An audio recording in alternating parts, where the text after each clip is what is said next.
les mitzvot et l'antidépresseur.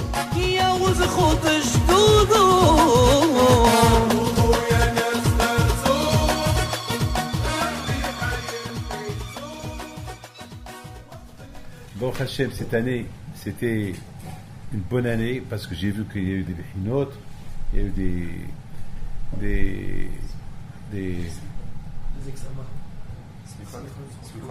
des contrôles, pour Hachem dans le limoud que vous faites, dans l'étude. Et ça me rappelle un peu, vous savez, c'est des souvenirs que j'ai moi aussi. Quand j'étais jeune à la yeshiva, c'est toujours cette période-là entre Purim et Pessah. C'était des moments qu'on ne pouvait pas imaginer, oublier, parce que c'était des moments que chacun devait voir, faire plutôt un bilan. Qu'est-ce qu'il a fait pendant l'hiver? Est-ce que c'était un hiver positif? C'était un hiver négatif? Parce que après Pessah, ça va être de Pessah jusqu'aux grandes vacances. C'est pas... Il y a la chaleur, il y a des longs jours, c'est pas... L'étude de l'hiver est extraordinaire, moi je vous le dis. Étudier dans le froid. Étudier dans l'hiver, c'est... D'ailleurs, vous savez que j'ai vu dans un livre qui l'explique, je crois un grand livre de Baal Moussa, qui dit que pourquoi à Tou B'Av c'était Yom Tov, parce qu'on dit qu'il n'y a pas eu chez les Bnei Israël comme Tou B'Av. Tou B'Av c'était un jour un jour extraordinaire, un jour de joie pour Am Israël. Et pourquoi c'était un jour de joie pour Am Israël? Parce que Tou B'Av, il y avait plusieurs choses, à part que les filles et les garçons ils se rencontrent pour se marier, mais aussi il y avait autre chose, laquelle, ce jour-là, on coupait le bois à Tzamaracha. Déjà on commençait à couper le bois. Alors je crois pour le Mizbeach, pour faire des sacrifices. Alors, si je ne me trompe pas, il y a un Baal Moussa qui dit, et alors pour ça il faut faire une simha, pour ça il faut faire une grande joie. Et alors, on peut couper le bois n'importe quel jour, parce qu'on coupe le bois pour les sacrifices. Alors c'était un jour de simha, un jour de joie. On dit le Hayulem. Il n'y avait pas des jours de joie chez Israël comme le jour de Tou B'Av, parce qu'il y a eu beaucoup de bons événements qui se sont passés à Tou B'Av, le 15 Av. Et parmi les choses, c'est le bois qu'on préparait pour le Mizbeach. Vous savez, n'oubliez pas que les nuits sont longues. Alors, vous savez que lorsqu'il y avait des sacrifices qui restaient, et lorsque, par exemple, il fallait les brûler toute la nuit. Donc les nuits étaient longues. Donc quelque part, il fallait beaucoup de bois. Donc on coupait le bois déjà, le Tou B'Av. À Tou B'Av, on commençait déjà à couper le bois. Alors Baal Moussa, il pose une question. Alors, il dit une phrase extraordinaire.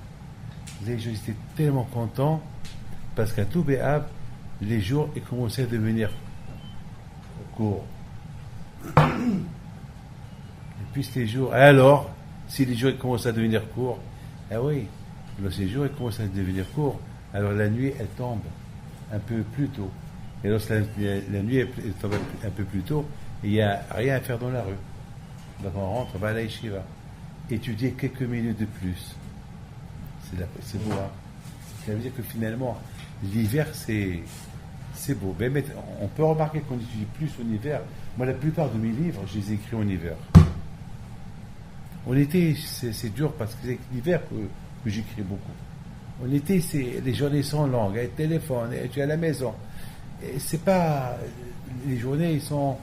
Mais en hiver, comme c'était par exemple, je rentrais à la maison à 5h30, 6h. À 7h30, ça y est, ce que j'ai à dire à ma femme, je lui ai dit. On se regarde, on n'a plus rien à se dire. Ça y est, je rentre dans la chambre, et je commence j'écris, j'étudie, je réfléchis. Mais en été, c'est impossible. En été, il y a le soleil, tout le monde est à table, tout le monde est assis, tout le monde veut parler. En hiver, personne ne veut parler. Comprenez? Donc, c'est la raison pourquoi cet hiver, pour moi, pour vous, c'était un hiver extraordinaire. Et je vous ai entendu parler, je vous ai entendu étudier, plein d'arrache, j'ai rien à dire. Vous avez passé un bon hiver. Je peux dire que si vous allez réussir avec Hachem, vous le méritez. Donc, Beto avec Hachem, n'oubliez pas qu'il faut qu'il y ait une suite. Après l'hiver, il y a l'été. De la même façon qu'en hiver, pour Hachem, vous avez fait des efforts, alors il faut aussi que ce soit l'été. Ah, écoutez, je vais vous raconter une histoire. Vous la connaissez tous. L'histoire de Rish Lakish avec Rabbi Yochanan. C'est une histoire que cette semaine, elle m'a beaucoup donné à réfléchir. Parce que de là, on voit c'est quoi le kouwah de la Torah. L'histoire, vous la connaissez, mais il faut que je la raconte comme ça. Je m'arrange un peu comme ça, avec Hachem. Vous allez comprendre pourquoi. C'est quoi la connexion de cette histoire avec le cours que je suis en train de vous donner. Rish Lakish, vous savez qu'il était un gangster. Rish Lakish, c'était un homme voyou. Rish Lakish, le chef de la mafia de l'époque. Il était à l'époque de Rabbi Yochanan, c'était il y a à peu près 1500, 1700 ans, 1800 ans, Maché au Kazé. Et Rish Lakish, lui, était quelqu'un que. Il aimait les femmes. Il faut dire la vérité. La preuve que, de loin, il voit Rabbi Hanan.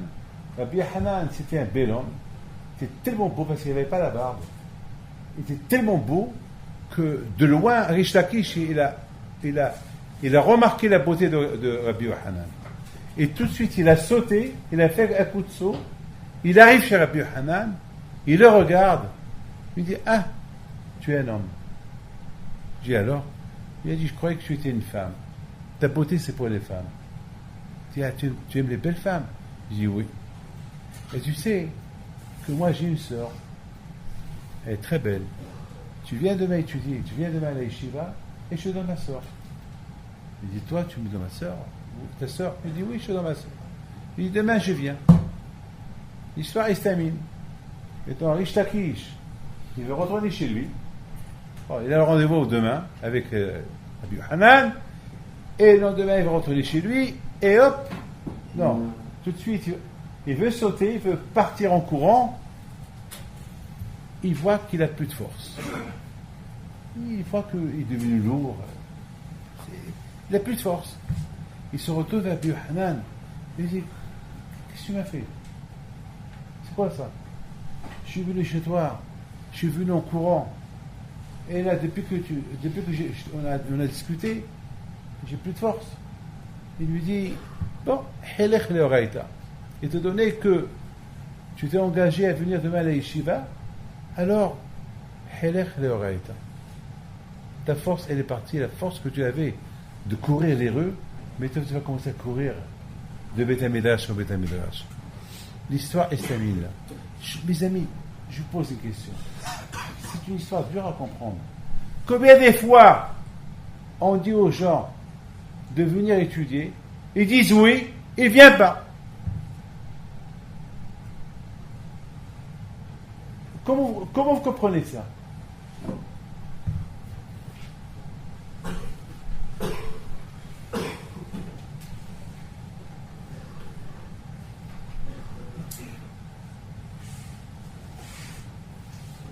Parce que on réfléchit un peu, on ne peut pas comprendre ça. Comprenez-vous ça? Vous la comprenez? Et vous la comprenez? Et vous comprenez? C'est dur. C'est dur d'imaginer une seconde que Rabbi Hana, il propose sa sœur un gangster. Est-ce que moi, David Pinto, je vais proposer ma sœur à un gangster? Quelle preuve j'ai? Comment Rabbi Hana peut proposer sa sœur à Rish Lakish? Tu viens demain à la yeshiva et je te donne ma sœur. Et si ma sœur ne veut pas, on dirait que Rabbi Hana est sœur et tu es sûr que sa sœur va accepter. Et si elle n'accepte pas, mais comment il peut donner sa sœur à un rachat? Rish Lakish. C'est un monsieur, on l'appelle Rish Lakish, le chef d'une bande des gangsters. Comment une seconde, mes amis, il faut savoir une chose. Comment est-ce possible aussi que lorsqu'il a terminé sa conversation avec Abu Hanan, il se retourne, il a plus de faute. Moi, David Pinto, beaucoup de fois, j'ai eu des gens qui sont venus chez moi, qui ont été hors et route. Mais après, ils sont sortis, ils ont couru. Ils sont partis au courant. Qu'est-ce qui s'est passé avec Abu Hanan, avec les Shlakis? Quoi, il ne peut même pas marcher. Quoi, sa force est partie. Bémet, comment on peut expliquer la force? Parce qu'il a dit, demain je vais à la yeshiva, il a perdu sa force. Comme des gens m'ont dit, demain je vais à la yeshiva, ils sont toujours forts. Ils font toujours le matin le jogging.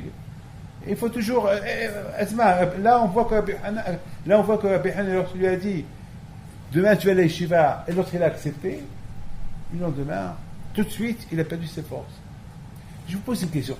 Depuis quand un gangster, tu lui proposes la Torah et tu dis oui? C'est une histoire super. Attends une seconde. Si le Hakami nous raconte cette histoire, c'est que chacun de nous, il peut vivre cette histoire. Voilà le Moussa. Le Hakami ne va pas raconter une histoire comme ça, bidon. Si le Hakami il raconte cette histoire-là, c'est que cette histoire, c'est une histoire que d'Ahmed, c'est une histoire que chacun, il peut la vivre. Alors, maintenant, comment on peut la vivre? Comment? Alors, pourquoi? Quoi? Un gangster est devenu un tzaddik. Et finalement, vous savez que Rabbi Hanan, que Rish Lakish, à la fin, le lendemain, il est parti à la yeshiva, il a commencé à étudier la Torah. Après, il est devenu, au départ, il était l'élève de Rabbi Hanan. Après, il est devenu l'ami Habouta. Il faisait Habouta avec Rabbi Hanan. Et après, il coinçait Rabbi Hanan avec ses questions. Il est coincé. Il est devenu Émora. Il est devenu un grand tzaddik. Rish Lakish. C'est la folie. Ce qui est impressionnant, c'est que Hachamim, ils n'ont pas changé son nom. Hein? Même qu'il est devenu un grand tzaddik, il est devenu un Émora. Vous savez, la Gemara dit, pour qu'on écrit un nom d'un Rav dans la Gemara, il faut qu'il ait le kouah de ressusciter un mort. C'est-à-dire que Rish Lakish pouvait ressusciter un mort. Et malgré tout, on a gardé son nom, Rish Lakish, le chef d'une bande de gangsters. Comme ça, toujours. Pourquoi? Et la même question, une fois, je l'ai posée sur Yitro. On dit Yitro, Kohen Midian, Hotel Moshe. Attends. Tu l'appelles Hotel Moshe, Yitro, le beau-père de Moshe Rabbeinu, et tu l'appelles un prêtre de Avodah Zarah. C'est pas Kavod. Yitro, Hotel Moshe, Yitro, le beau-père de Moshe. Mais pas celui qui est Avodah Zarah, c'est pas logique. Vous savez, Rabotai, lorsqu'on lit cette histoire, on se pose une question. C'est quoi les mots, c'est quoi les leçons qu'on doit tirer de cette histoire? Mes amis, on dit Varim shiutzim min alev nichnasim lalev. Les phrases qui sortent du cœur, ils rentrent dans le cœur. Moi, j'ai eu des rabbinim. Rabbi Noguesh Alav Shalom, lorsque j'étais à Fublin et à Armentières, quel âge j'avais? J'étais jeune, hein? J'avais de 10 ans à 13 ans. Je me rappelle, j'ai jamais compris ces cours parce que je ne comprenais pas, parce qu'il avait un hébreu ashkénaz. Je parlais aussi de Sissérot, c'était avec un hébreu très que je ne comprenais pas. Mais malgré tout, mon cœur, il comprenait. Je ne le comprenais pas, mais mon cœur le comprenait. Parce que c'était des paroles qui sortaient de son cœur. Beaucoup de fois, il y a des gens qui me disent, j'ai pas compris ce que vous avez dit, mais j'ai compris de quoi vous parlez. De quoi je parle? Vous parlez de Emouna. Et à quoi j'ai dit? Je ne sais pas, Emouna. Et alors, ça y est, Emouna. Il n'a rien compris ce que j'ai dit. Tout ce qu'il a compris, c'est le mot Emouna. Vous parlez d'Hachem. Akadosh Baruch Hu. Alors, mais qu'est-ce que j'ai dit? Ben, vous avez dit mon cher Rabbeinu. Et alors? Vous avez dit Abraham Avinu. Et alors? Rien. Il n'a rien. Et c'est ça, le cœur. Lorsqu'il parle du cœur, les paroles qui sortent du cœur, elles rentrent dans le cœur. Vous connaissez cette fameuse histoire de Hafetz Haïm, qu'une fois, il parlait avec quelqu'un qui était Halel Shabbat, qui ne faisait pas Shabbat ni rien du tout. Et Hafetz Haïm alav shalom, il était là en train de le voir, il était en train de le regarder. Il a commencé à pleurer. Il lui disait Shabbat, Shabbat. Il pleure, Shabbat. Il se met Halel Shabbat, ce juif-là qui est Halel Shabbat. Soudainement, il a commencé à pleurer. Il a commencé à faire Shabbat. Et lorsque les gens ils lui ont dit, mais finalement, Hafetz Haïm, il t'a rien dit. Qu'est-ce qu'il t'a dit? Il t'a rien dit. Il a dit, eh bien, un que ce mot-là qu'il a dit Shabbat, il a brisé mon cœur. Ça me suffit. Lorsque tous les Gdolei Hador, la Moatzit Chachmei Torah, à l'époque, lorsque les Polonais, ils ont apporté une xéra que tous les enfants, ils doivent partir à l'armée en Pologne. Donc il y avait 5 ou 6 rabbanim. Il y avait le Admor Migour de l'époque, il y avait Hafetz Haïm avec eux, il y avait des grands tzadikim, les rabbanim. Je ne peux pas vous dire, mais je sais qu'il y avait Hafetz Haïm avec eux, et je sais qu'ils devaient voir le roi. Le roi. Il y avait, si je ne me trompe pas, il y avait aussi, je peux pas, j'ai peur de me tromper, mais les rabbanim de l'époque, il y a une centaine d'années. Maintenant, ils ont décidé qui va parler au roi. Et tous y parlent que l'Yiddish. Aucun ne parle le polonais, l'Yiddish. En même temps, Chachmei Gdolei Torah de l'époque, ils ont dit, il faut qu'on prenne quelqu'un qui traduit. Alors finalement, quelqu'un, alors, ils ont dit, mais le temps que ce quelqu'un il traduit, et peut-être il ne va pas traduire ce qu'on va dire, peut-être après le roi il va s'ennuyer. Et tout le monde, ils ont dit, Hafetz Haïm il va parler. Hafetz Haïm va parler. Encore j'ai peur de me tromper. Je sais pas, c'est pas le Hafetz Haïm ou un autre. C'est lui qui va. Mais il parle pas le polonais, il parle que l'Yiddish. Alors les Gdolim, ils ont dit, lui, il va bien parler et le roi, il va le comprendre. Qu'est-ce qu'il va comprendre le roi? Le roi, il ne parle pas l'Yiddish. Et surtout, là, on va aller pour une cause très précise. C'est pas possible. Les rabbanim, ils ont répondu à tous les grands juifs de l'époque, les Parnassim. Le Hafetz Haïm, il a sa langue. Il va parler l'Yiddish, et le roi va comprendre son Yiddish. Il va comprendre le message. Et la xéra va être annulée. Pour les rabbanim, c'est une erreur. On va aller vers une catastrophe. Il faut comprendre. Ça c'est pas les rabbanim qui peuvent arranger ça. Ça c'est des gens intellectuels, des gens qui savent parler. Il y a ce qu'on appelle il y a un protocole, comme on parle avec le roi. On ne peut pas parler avec le roi et le roi ne comprend pas. C'est Morid Vamachout, c'est comme se moquer du roi. Et les rabbins ils ont dit, le roi il va comprendre. Maintenant, tous les grands, les Parnassim, des communautés, les présidents et tout, ils ne pouvaient que s'incliner aux Gdolim de l'époque. Si je ne me trompe pas, c'est une histoire avec. Je ne vais pas rentrer beaucoup dans les détails. C'était des juifs qui ont vendu des juifs. Vous avez compris? C'était une histoire, c'était des juifs qui ne sont pas religieux. Pourquoi les religieux ne font pas comme nous?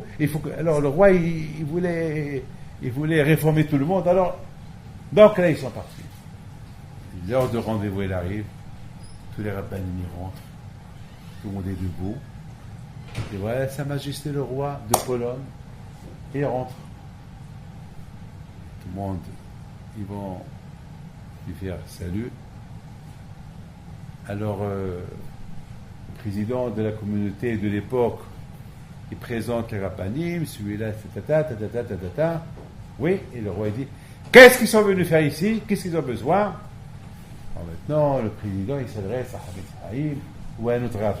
J'ai peur de me tromper. Voilà. Pour ça, je ne peux pas vous dire les noms. Il arrive, il avance un peu vers le roi. Il commence à lui parler en yiddish. Et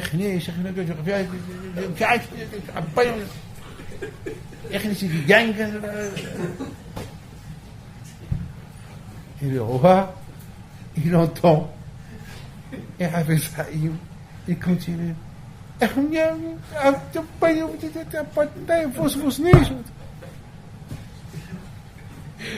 Vous rigolez. Et à cette heure-là, c'était pas de la rigolade, c'était tout. À cette époque-là, c'était tout l'avenir de Klal Israël était en jeu. Nous mettons Baruch Hashem, on rigole de cette histoire, on la prend comme rigolade. Mais à cet instant-là, Hashem Ishmor, tout l'avenir de l'Am Israël, il était en jeu. Il fallait qu'il y ait un miracle. Et voilà, maintenant, qu'est-ce qui se passe? Il dit n'importe quoi, on ne comprend pas. Il parle en yiddish, le roi, il ne comprend pas. Et on voit que le roi, il écoute, il avance un peu, et il fait des gestes avec sa tête. Et Habib Haïm, il arrête. Tout le rabbin, il regarde tout le monde.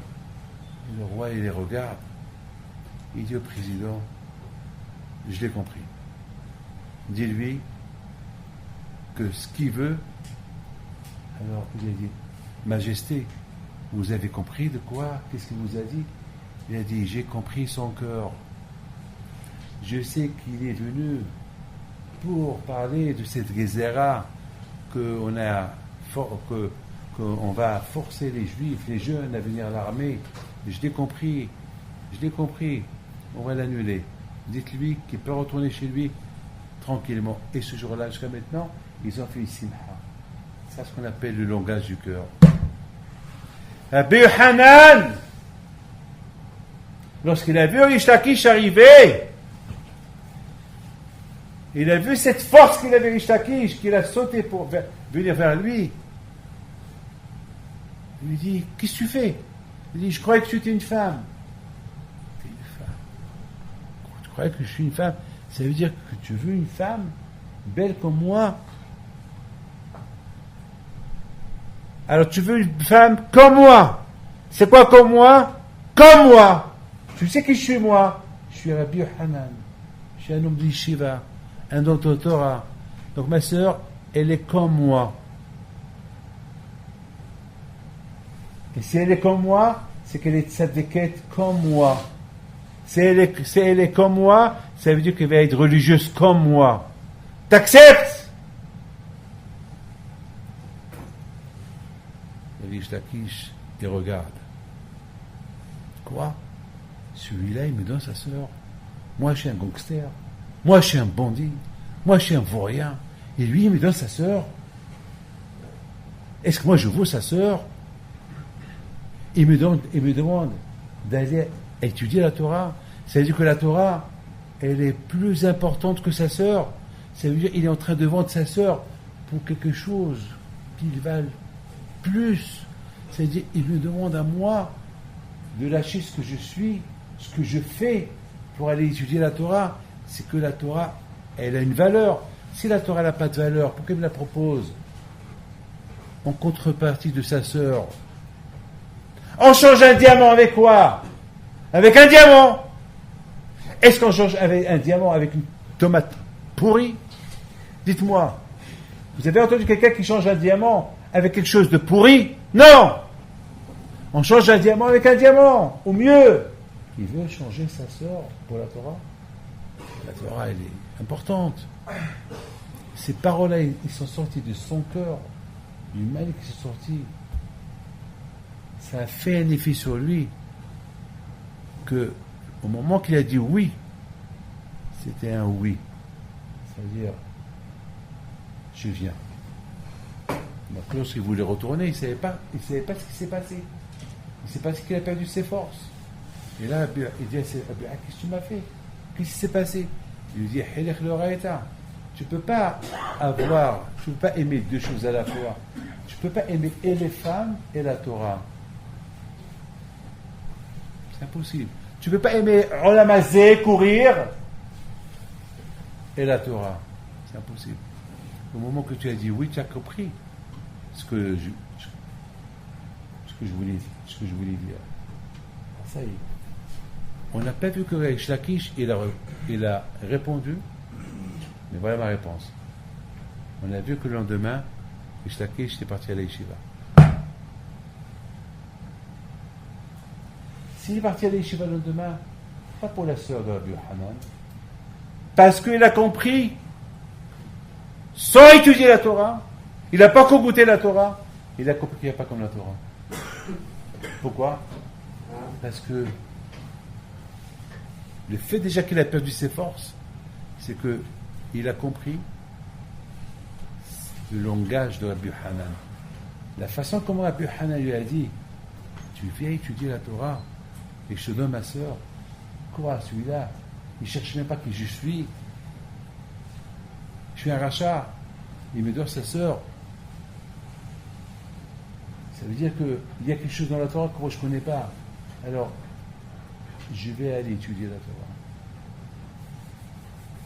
Sa bouche et son cœur, ils étaient liés. Sa bouche et son cœur, ils s'étaient associés. Quelle est la raison pourquoi il y a beaucoup de gens qui je dis viens étudier, ils me disent oui, le domaine ne vient pas. Parce que c'est la bouche qui a dit oui, pas le cœur. C'est la bouche qui l'a dit. Beaucoup de gens, qu'est-ce qui se passe à Kippour? Pourquoi à Kippour on fait une grande teshuva à Kippour et le lendemain on refait des fautes? Hatati, habiti, toute la journée, on se lève, on pleure, et le lendemain, ouais, comme s'il n'y a rien du tout. Pourquoi? Parce qu'à Kippour, il y avait une teshuva, c'était la bouche qui criait, c'était la bouche, le cœur, il est resté froid. Sa bouche reste froid, alors le cœur reste froid, c'est tout. Regarde, Amisra, qu'est-ce qu'il dit? Naaseh vinishma.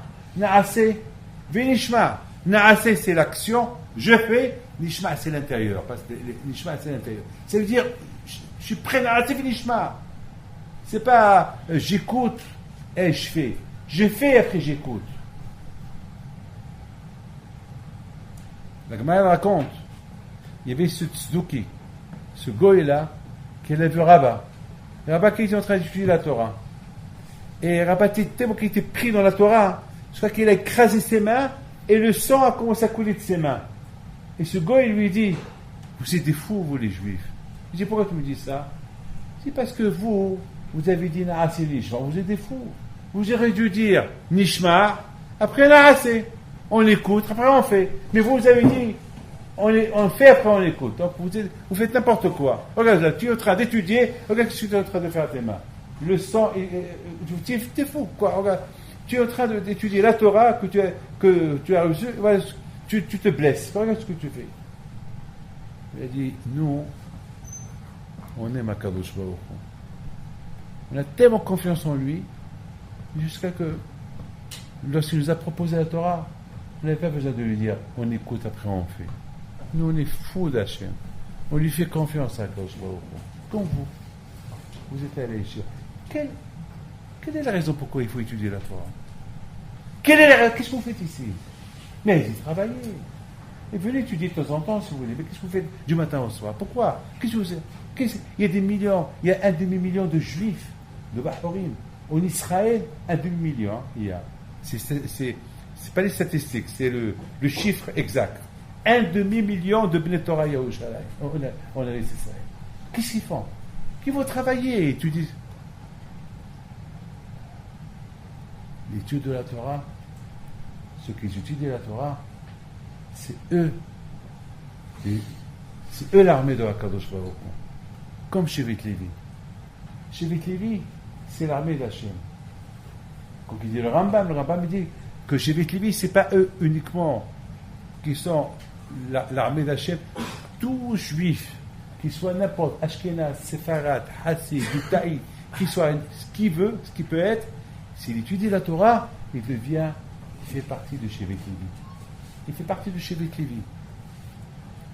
L'armée d'Hachem, c'est ceux qui étudient la Torah. C'est tout. C'est tout. C'est tout.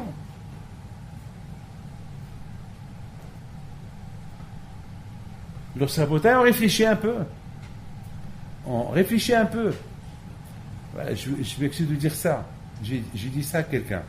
Il y avait quelqu'un que, pendant toute l'année, il a perdu son père, et toute l'année, je le voyais le matin, le soir, il venait étudier, il a même pas rasé sa barbe. Toute l'année, il a voulu faire le deuil sur son père. C'est-à-dire, pendant 11 mois, il a fait le deuil, il était là, il a fait des dons, il a fait des livres, il a écrit un Sefer Torah. Et après l'année, malheureusement, il a changé. Et je ne l'ai plus reconnu. Déjà, sa barbe, il a rasé. La première chose qu'il a fait, il est parti à Eilat. Et après, ça y est, plus de synagogue, plus rien. Et lorsque je l'ai vu, il était décontracté, comme il n'a rien à se reprocher. Et simplement, je lui ai dit, tu sais mon fils, que le Ramban, il pose une question. Il me dit, c'est qui le Ramban? Je dis, le Ramban, c'est un grand tzaddik. Au départ, il a cru que je parlais du Rambam. Il a voulu me rectifier. Il m'a dit Rambam. Je lui ai dit non, Ramban. Ramban. Il m'a dit quoi? Avec Noun, oui. Ramban. Alors, qu'est-ce qu'il dit Ramban? Il dit le Ramban. Pourquoi le Nazir, celui qui fait un vœu, qui devient un Nazir, ça veut dire qu'il se coupe plus les cheveux et boit plus du vin, il devient un Kadosh. Ah bon? Parce qu'il ne boit pas. Oui, il devient Kadosh. Je dis non seulement ça, il devient plus Kadosh que le Kohen Gadol. Non. Je dis oui. Il devient plus important le Kohen Gadol. Ah bon? Et il me dit pourquoi? Je dis parce que lui, il a beaucoup de Sahara, parce qu'il n'a pas le droit d'approcher un jardin où il y a du vigne, il ne faut pas qu'il voie le vin, il ne faut pas qu'il le touche, il faut qu'il évite les champs où il y a des grappes de raisin, il ne faut pas qu'il mange du raisin. Ah bon? Et alors, et le jour qu'il décide qu'il ne veut plus être nazir, il veut boire du vin, il veut se raser, il faut qu'il apporte korban hadlat, il faut qu'il apporte un sacrifice de péché, la faute qu'il a fait. Ah bon? Alors il me dit, mais quelle faute il a fait? Je dis, ah, voilà, tu vois, ça c'est la question du Ramban. Le Ramban il pose cette question. Ah bon, le Ramban il a posé comme moi. Je lui dis, oui, toi tu l'as posé comme lui. C'est toi qui as posé comme pas lui. Lui il a posé avant toi.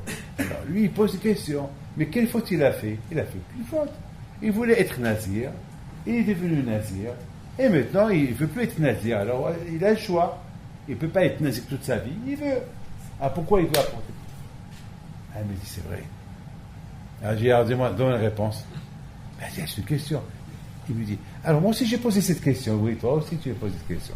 La différence entre toi et lui, c'est que le Ramban il est resté tzaddik, et toi tu as enlevé ta kippa, tu t'es rasé, et tu fais plus ta prière, et tu mets plus de filine, et tu fais des bêtises. Voilà la différence entre toi et le Ramban. Il est resté toujours tzaddik jusqu'au jour de sa mort. Ah, maintenant, donne-moi une réponse. Pourquoi il doit apporter korban haddat, le korban, le sacrifice, la faute qu'il a fait? Je me dis, Rabbi David, donnez-moi quelques secondes, je vais réfléchir. Je dis, assis-toi, je peux allumer une cigarette, allume, fume. Devant vous? Non, je vais sortir dehors. Non, devant moi. Fume. Mais je veux une réponse. Je me dis, Rabbi David, je suis un peu gêné. Alors, fais ce que tu veux. Et je vous donne la parole d'honneur. Il saute. Il me dit, mais quand même, Rabbi David, entre vous et moi, comment il s'appelle? Il s'appelle Nazir. Ah oui, Nazir. Alors, ce Nazir-là, quand même, ce Nazir, pendant un laps de temps, il était un tzaddik. Hein? J'ai dit, oui, alors? Eh ben, vraiment, il avait beaucoup de Sahara. Ne pas passer par là, ne pas boire. Il est dans des soirées, il y a des galas, il y a beaucoup de choses, et tout le monde boit du vin, et lui ne boit pas. C'est quand même, c'est vraiment, c'est une force. Alors, chaque jour, il devenait encore plus tzaddik. Alors maintenant, il veut arrêter. Parce que si maintenant, il veut boire du vin, il ne va plus progresser. Donc, dommage pour lui. J'ai alors, Il dit, peut-être c'est à cause de ça il apporte Korban Hatat. Il dit, c'est ça la réponse du Rambam. Waouh! Alors j'ai répondu comme lui. Très bien. C'est ça la réponse du Rambam. La réponse du Rambam, c'est que le Nazir, chaque jour chez le Nazir, il a l'opportunité d'être encore kadosh. Chaque fois qu'il voit ses cheveux, il sent un kadosh baruch Hu. Il sent la mitzvah sur lui. Chaque fois qu'il voit une bouteille de vin, il sent la mitzvah. Il faut qu'il s'éloigne de cette bouteille-là. Il y a un grand ça, non, approche, non, je m'approche pas, c'est péché. Et mon fils, je dis à ce monsieur, t'as vu, tant que tu étais en deuil, tu étais proche d'Hachem, chaque jour, un Kaddish, et encore un Kaddish, et chaque jour, tu vas t'avancer vers Akadosh Baruch Hu, et chaque jour, et maintenant, il n'y a plus de deuil. Au lieu que tu continues, pas le deuil, continue la Kedusha que tu as eu grâce au deuil. Grâce à ce deuil-là, tu venais à la prière. Grâce à ce deuil-là, tu avancé vers la Torah. Grâce à ce deuil-là, tu t'approchais d'Hachem. Et maintenant, ça le définit. Ça veut dire que tout le deuil que tu as fait, c'était avec Misafa Velahutz. C'était avec, tu t'es limité dans l'année. C'est pas un jour. Lorsqu'on a un enfant, on l'aime que le jour qu'on l'a eu. Est-ce qu'on l'aime qu'un mois, ou 2 mois, ou 3 mois? C'est toute une vie qu'on l'aime. Donc on est vivant comme tout à l'heure, il m'a dit quelqu'un qui a perdu sa mère. Il m'a dit, Rabbi David, vous ne pouvez pas imaginer combien mon père aujourd'hui me dit, maintenant j'ai que toi, j'ai plus ta mère, même que j'ai tes sœurs, mais j'ai que toi. Je dis, papa, pourquoi que moi?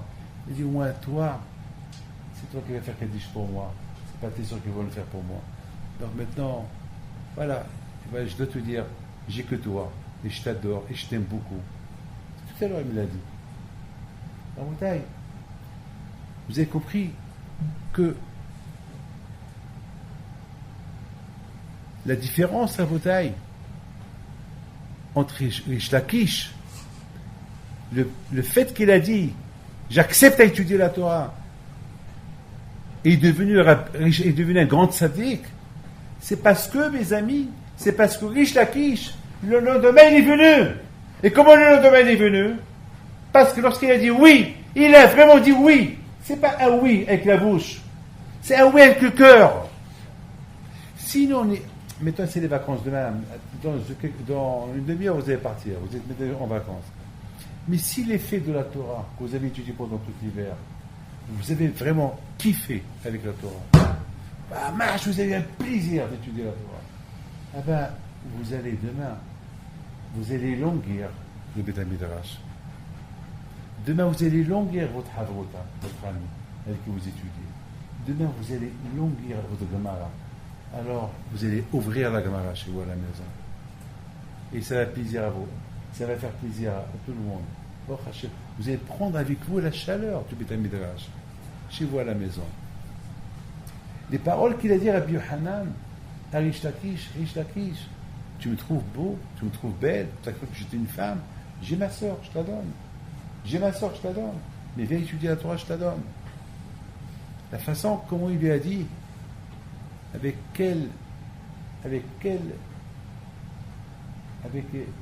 Dercheretz. Il n'a pas insulté, ouais, toi, t'es fou, tu cherches tes femmes, pour qui tu me prends, t'as pas honte de me traiter comme une femme. Le contraire, il était sage avec lui. Il a dit, puisque tu cherches des belles femmes, j'ai une sœur, je te la donne. Là, tu dis quoi? Il me donne sa sœur. Moi, je suis un gangster, moi, je suis un rachat. Il me donne sa sœur. Regarde comment il me le dit, de quelle façon il me parle, au lieu qu'il me dénigre, au lieu qu'il me jette, il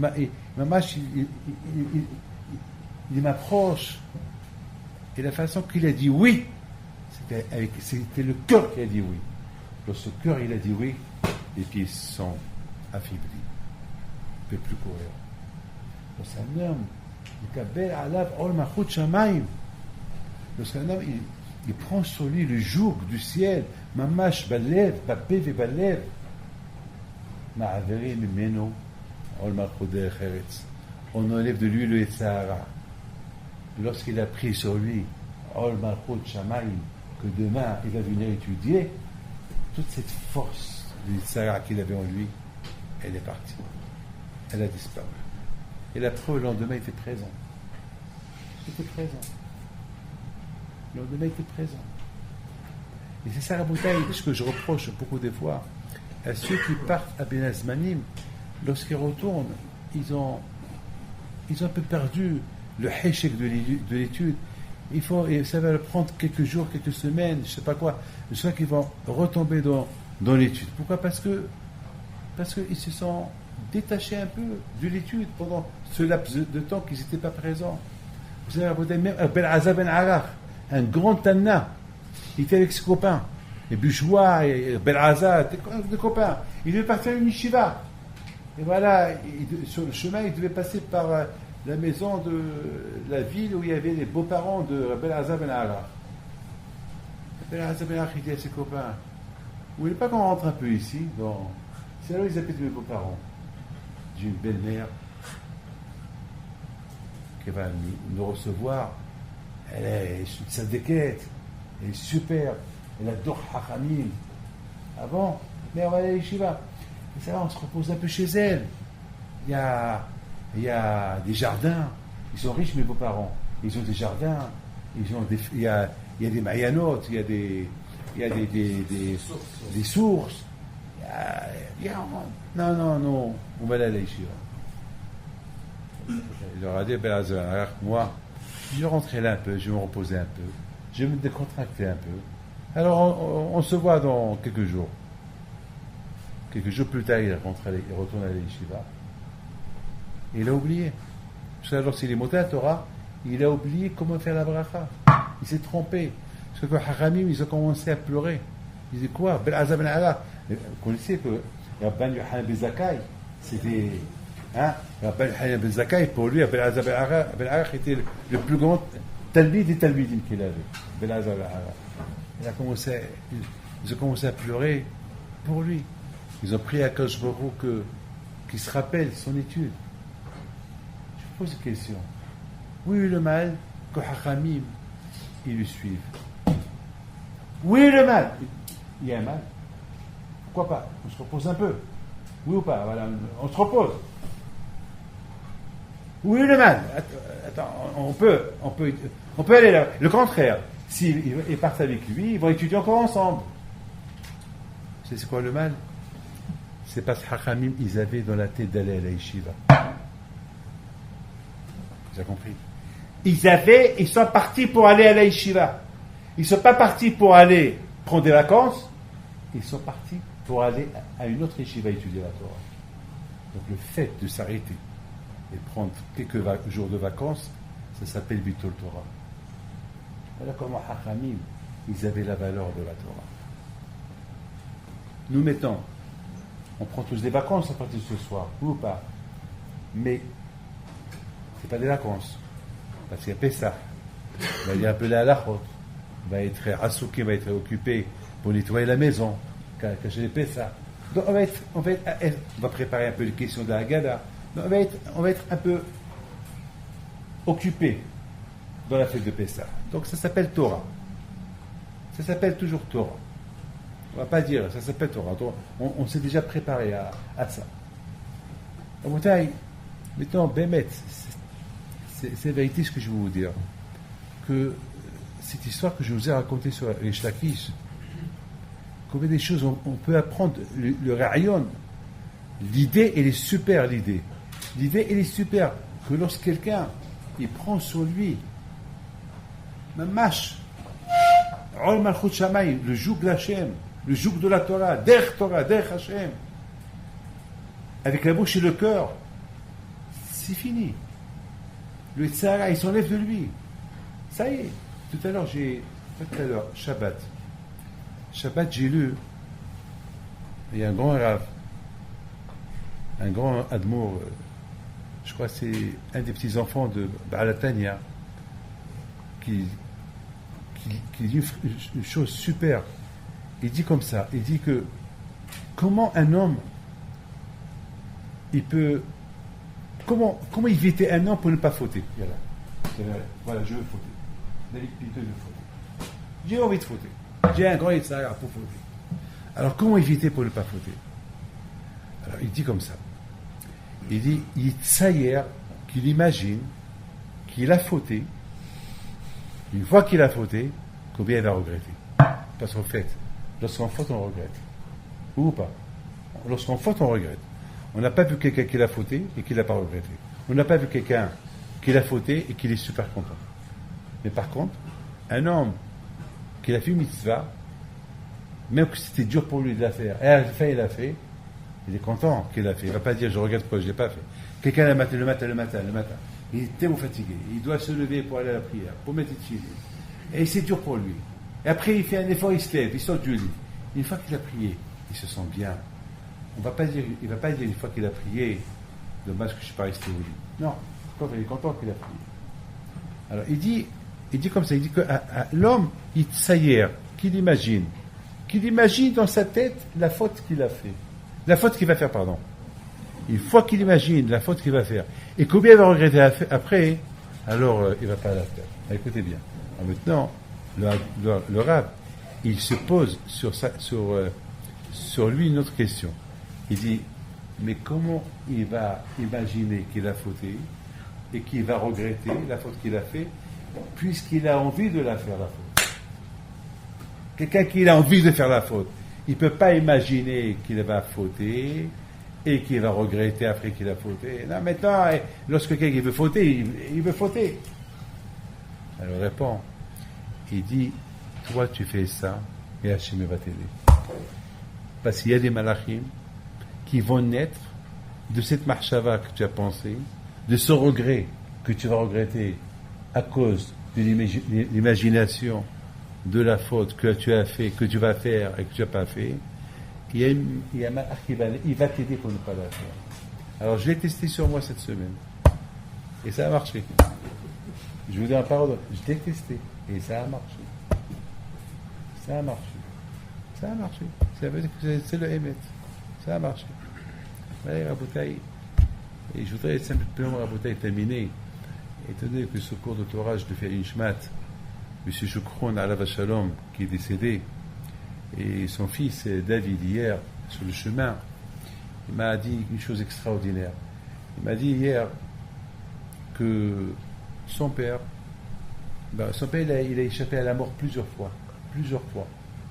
Il avait la grave maladie, il habite à Lyon, il avait la grave maladie, et je me rappelle que combien de fois son fils m'appelait Rabbi David, il verra pour mon père. Bon, et il y a eu des miracles, des signissimes, que les médecins lui ont dit, il y a 1 mois et demi, les médecins, c'était un jeudi, il lui a dit, Monsieur Choukron, vous savez, tu as guéri. Il a dit, mais tu sais, tu as guéri. Maintenant, tu as des belles années devant toi, tu vas profiter. Tu as guéri. Maintenant, tu peux être heureux, tu peux être super heureux. Alors, M. Choukron, il regarde, il dit, vous êtes sûr? Il dit, voilà, grâce à Dieu, on voit les résultats. Tout va bien, Baruch Hashem. Tu es un jeune.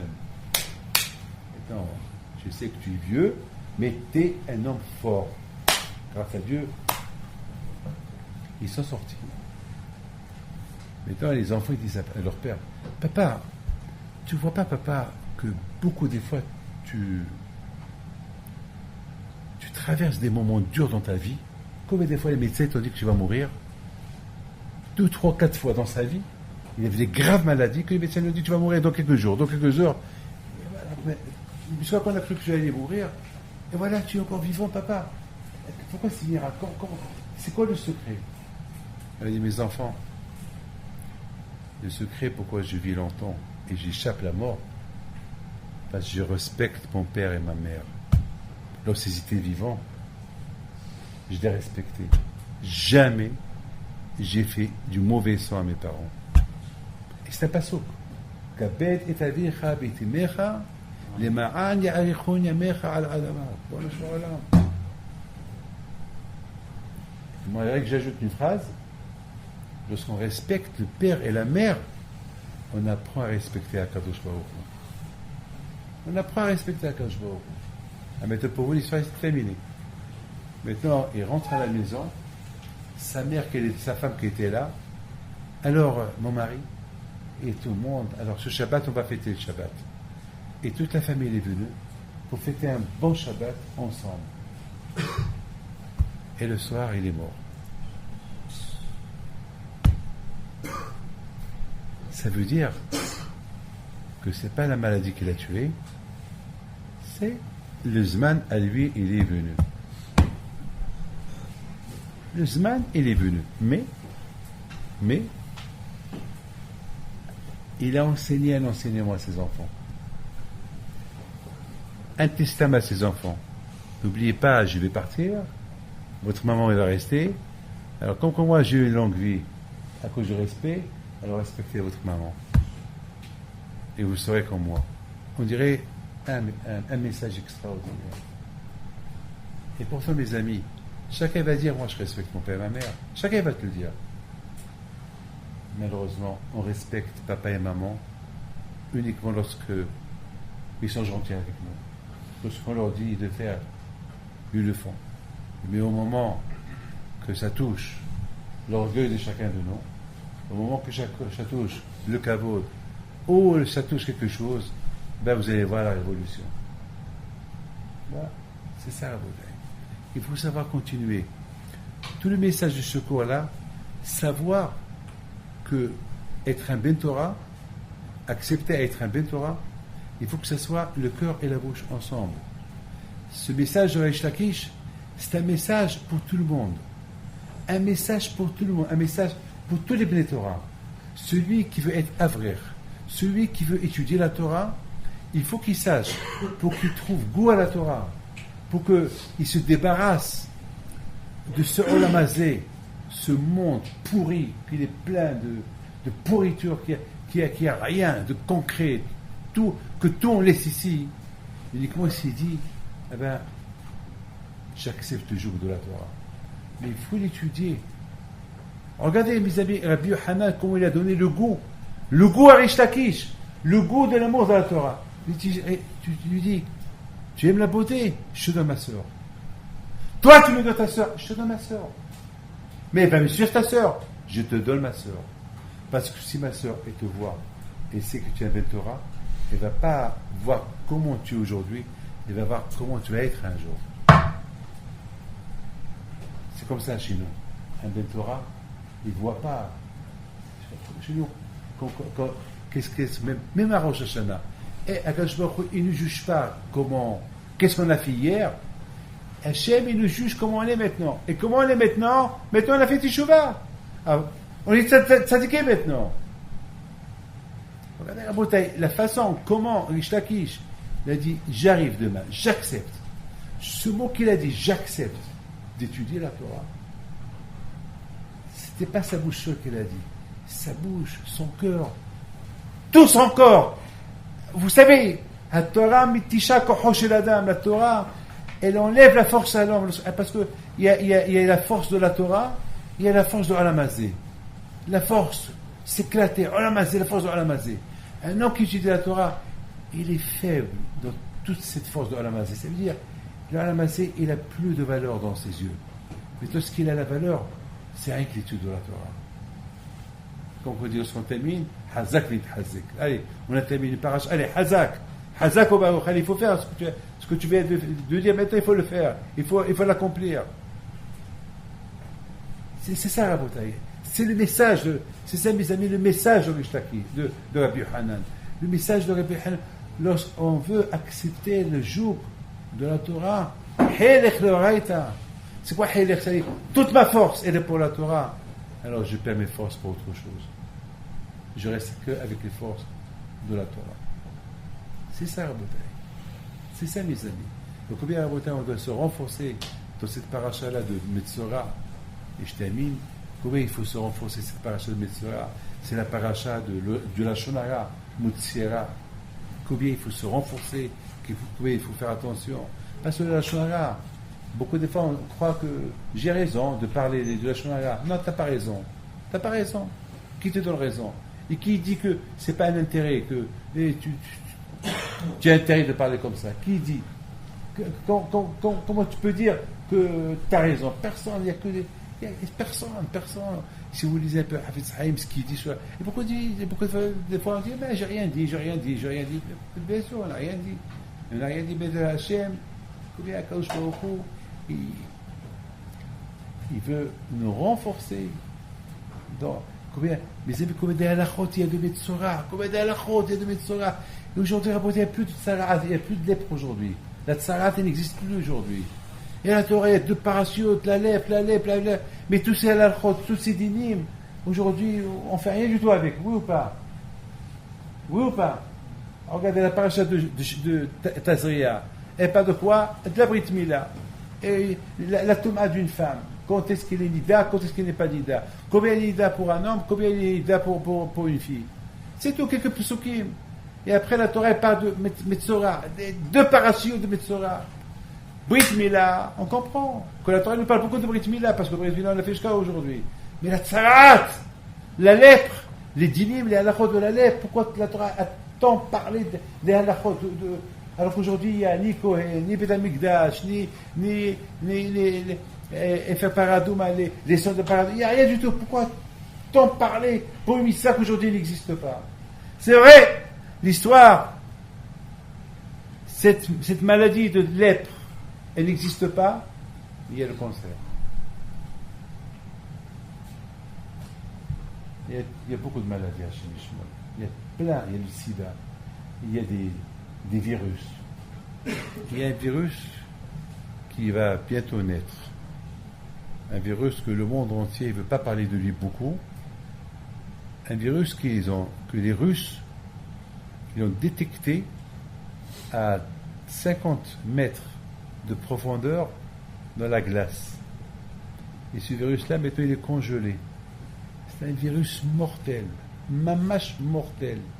Maintenant, avec le monde qui se chauffe, ici, Hashi Shalom, ça va se chauffer et tous ces neiges-là, ils vont fondre. Eh bien, ce virus-là, parce que ce virus, il n'est pas mort. Il est resté congelé. Vous savez que le zera, lorsqu'il est congelé, il reste toujours vivant. Donc il y a une grosse, ils ne veulent pas fouler le monde, il y a pas mal de virus qu'ils ont éliminés. Je ne veux pas rentrer dans les détails, mais il est maintenant endormi. Il n'y a pas la tsarat, il n'y a pas la lèpre. Il y a d'autres maladies. Mais pourquoi rabotailler la lèpre? La lèpre, ça cause mutsi ra. Lorsque tu parles du mal sur ton ami. C'est tout. Tu parles du mal sur ton ami. C'est tout. Alors la Torah, elle te parle beaucoup d'al-Sara'at pour te dire, tu sais, c'est vrai, il n'y a pas la lèpre aujourd'hui. C'est vrai, il n'y a pas le Kohen Gadol aujourd'hui. Il n'y a pas les Kohanim, il n'y a pas les sangs de la vacheuse pour purifier. Il n'y a rien du tout aujourd'hui. Il n'y a pas de Beth Amikdash. Il n'y a rien du tout. Mais les conséquences de la Shonara, les maladies, même qu'il n'y a pas ces maladies, il y a d'autres maladies. Alors, si la Torah nous parle de la tsara'at, de la lèpre, pour nous dire que la lèpre, elle vient à cause de la shonara. C'est-à-dire que beaucoup de maladies qu'on ne connaît pas aujourd'hui, ils peuvent venir à cause de la shonara. Malheureusement, à l'époque, il y avait un remède. Aujourd'hui, il n'y a pas de remède. C'est quoi le remède aujourd'hui? L'étude de la Torah. Zot Torat Amitzora.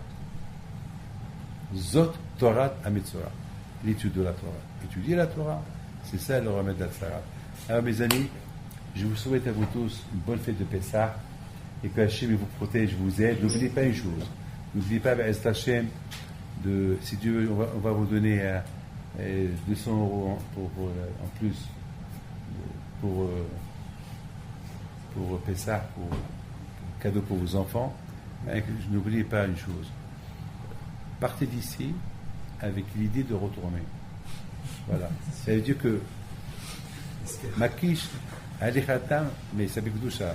Makish Alichatam Libiata. Ça veut dire que vous allez partir chez vous, mais avec l'idée de partir, de prendre avec vous les forces de l'étude et là-bas chez vous, vous allez étudier pour des zmanim et tout, et comme ça, vous allez retourner en forme pour attaquer l'hiver.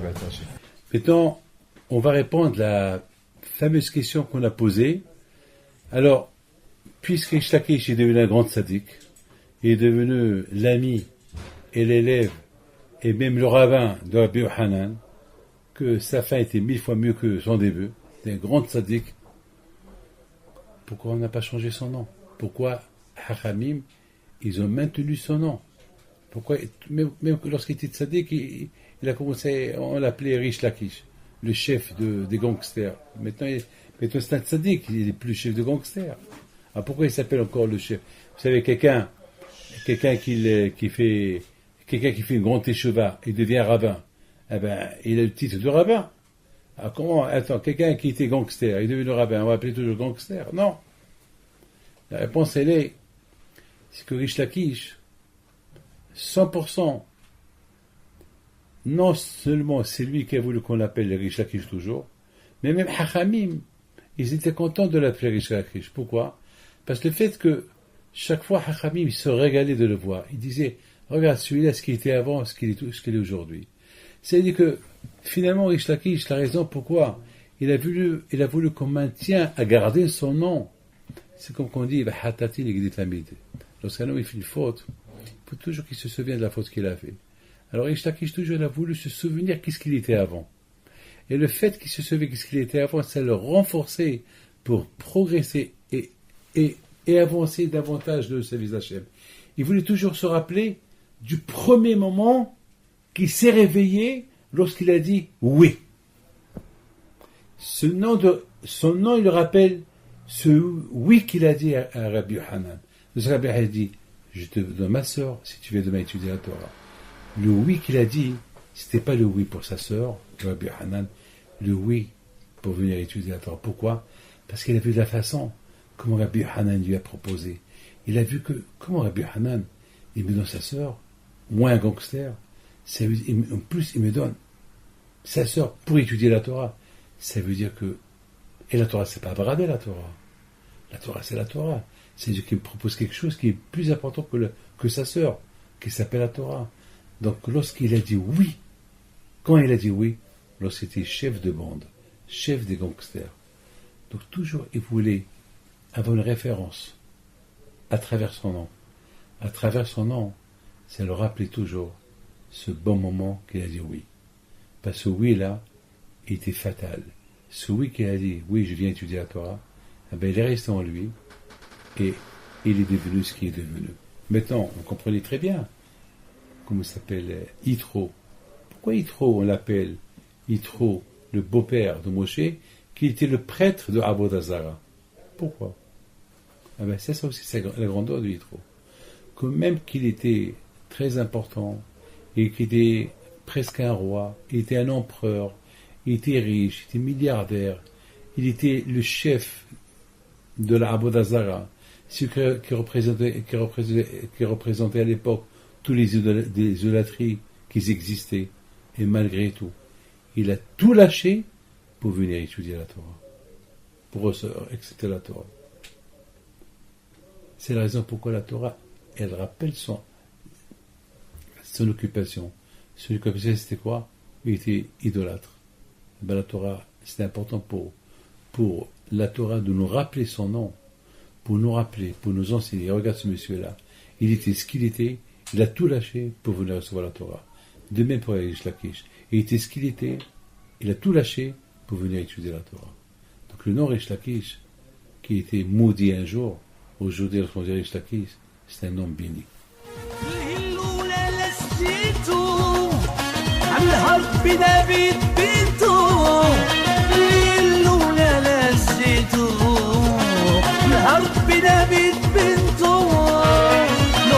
العيالات صغرتو